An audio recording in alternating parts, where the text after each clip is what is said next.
సిద్దిపేట జిల్లా దుబ్బాక మున్సిపాలిటీ పరిధిలోని చెల్లాపూర్ వార్డుకు చెందిన కాంగ్రెస్ నాయకుడు వంగ బాలరెడ్డి దారుణ హత్యకు గురయ్యారు. గతంలో రైతు సమన్వయ సమితి అధ్యక్షుడిగా పనిచేసిన ఆయన 2 నెలల క్రితం బీఆర్ఎస్ నుంచి కాంగ్రెస్ లో చేరారు. పాత భూ వివాదాలే ఈ హత్యకు ప్రధాన కారణమని తెలుస్తోంది. గ్రామ శివారులో జరిగిన ఈ దాడిపై సమాచారం అందుకున్న సిద్దిపేట ఏసీపీ రవీందర్ రెడ్డి, సిఐ రాజేష్ ఘటనా స్థలానికి చేరుకుని డీటెయిల్స్ ను సేకరించారు.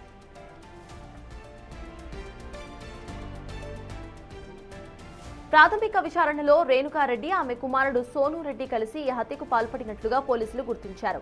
నిందితురాలు రేణుకారెడ్డి ఇప్పటికే పోలీస్ స్టేషన్లో లొంగిపోగా పరారీలో ఉన్న సోను రెడ్డి కోసం గాలింపు చర్యలు చేపట్టారు పోలీసులు. బాధిత కుటుంబ సభ్యుల ఫిర్యాదు మేరకు కేసు నమోదు చేసి దర్యాప్తును వేగవంతం చేస్తామని ఏసీపీ వెల్లడించారు.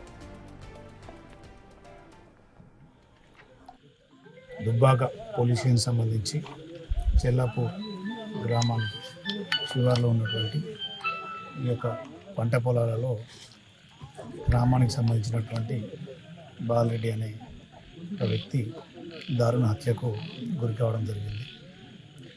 దీనికి హత్యకు ప్రధాన కారణం భూ సమస్యలు, భూ తగాదాలుగా ప్రాథమికంగా తేలుచున్నది.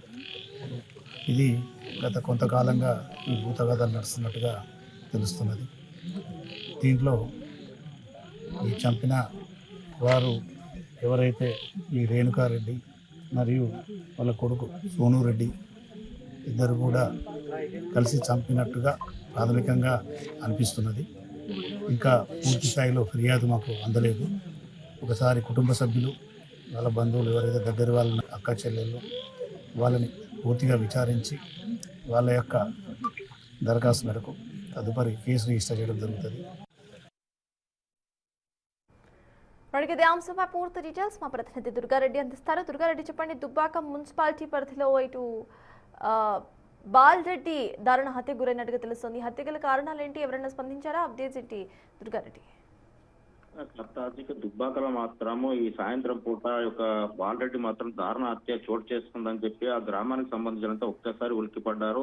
ఇతను గతంలో 2 సంవత్సరాల క్రితం మాత్రం బీఆర్ఎస్ నుంచి కాంగ్రెస్ లోకి వచ్చేయకపోవడం జరిగింది. దాంతో పాటు ఆ గతంలో రైతు సమన్వయ సమితిగా వ్యవహరించారు. కొన్ని భూ వివాదాలు, సెటిల్మెంట్లు కూడా అతను గతంలో చేసినట్టు తెలుస్తుంది. ఇక రేణుకారెడ్డి, సోను రెడ్డిలకు తర్వాత బాలరెడ్డికి భూభేదాలు ఎక్కడ సమస్యలు ఉన్నాయి.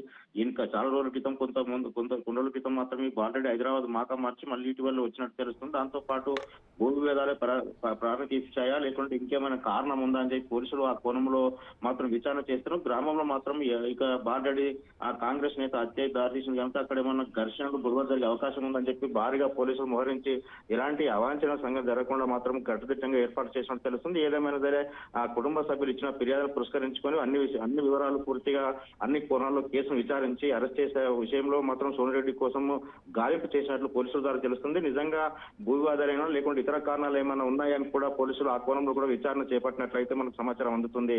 సత్తాజ్. Thank you Durga Reddy.